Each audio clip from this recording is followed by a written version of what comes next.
श्रीमान ज्ञान चक्र सुधर समधारी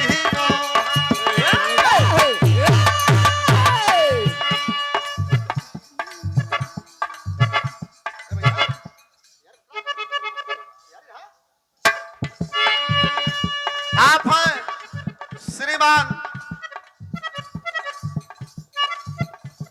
रामपास यादव, बीडीसी प्रत्याशी ग्राम आके लाज बचावा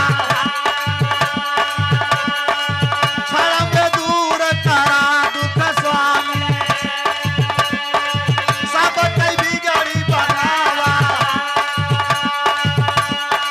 जगत के पालनहार है विष्णु सबके भोजन करावा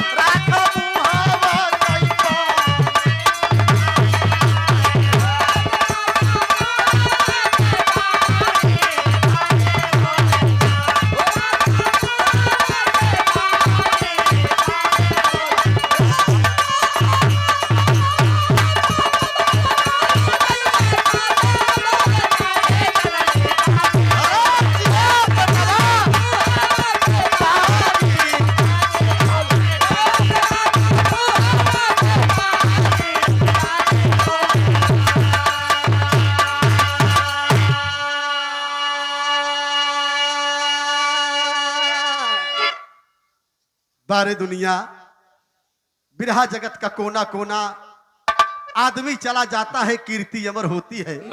सावनी गुजर जाने के बाद जल की कदर होती है। हम लोग तो बहुत छोटे मोटे हैं, ऐसे कर्णधार ऐसी विभूति के सम्मान में मैं चाहूंगा कि जनाब हैदर जी के लिए एक बार आप लोग तालियों से स्वागत कर दीजिए, बड़ी महान कृपा होगी। छोटा मुन्ना आयुष यादव सुझाव की धरती से बहुत बहुत धन्यवाद है, आशीर्वाद है बेटे को। इतनी ढेर सारी माला, ढेर सारे अंग वस्त्र साल देकर के पुष्पगुच्छ देकर आप लोगों ने सम्मान किया, जिस फूल ने सबका सम्मान किया।